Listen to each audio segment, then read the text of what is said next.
हाँ भाई और कुछ खाना है? बस जी पुरबाश। और नहीं दसो मंगवा लो। मैं ना मजा आ गया जनाब। बस लो तुसी बवो, मैं बिल दे के आया।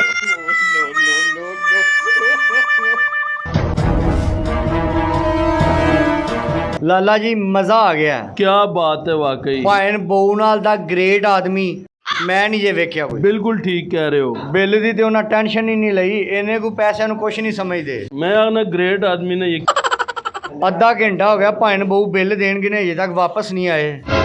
लो सर बिल। ਕਾਹਦਾ जनाब जेड़ा खाना खादा जे।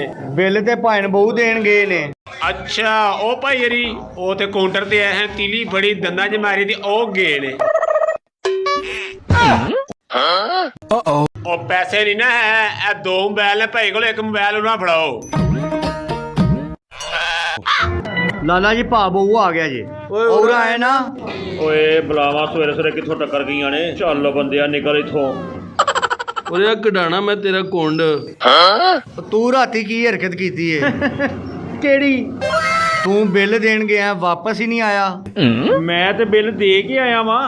ਕਿੰਨੂੰ ਬਿੱਲ ਦੇ ਕੇ ਆਇਆ? ओ मेरी जेब सी बिजली दा बिल मैं बेगम नू दे के आया वां।